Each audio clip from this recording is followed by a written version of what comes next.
রাজনৈতিকভাবে পরাস্ত হয়ে দেশ থেকে পালিয়ে গিয়ে আওয়ামী লীগ সমর্থকরা ডিম ছোড়ার মতো অপকর্ম করছে।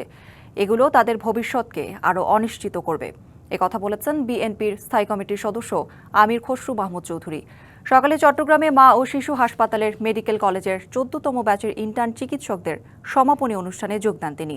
ইন্টার্ন চিকিৎসকদের উদ্দেশ্যে বলেন, আগামী দিনে মা ও শিশু হাসপাতালকে ইউনিভার্সিটিতে রূপান্তরের মাধ্যমে স্বাস্থ্যসেবার পরিধি বিস্তৃত করা হবে। আরও জানান, সরকার, প্রাইভেট সেক্টর, এনজিও সহ সবার সমন্বয়ে আগামী স্বাস্থ্য সেবা দেওয়ার পরিকল্পনা করা হয়েছে।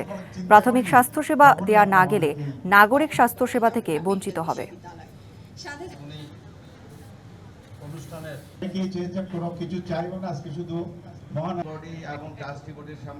গণতন্ত্রে বিশ্বাস করে না, দেশ ধ্বংস করে পালিয়ে গিয়ে এখন যেগুলো করছে এগুলো তো আরো ধ্বংসাত্মক।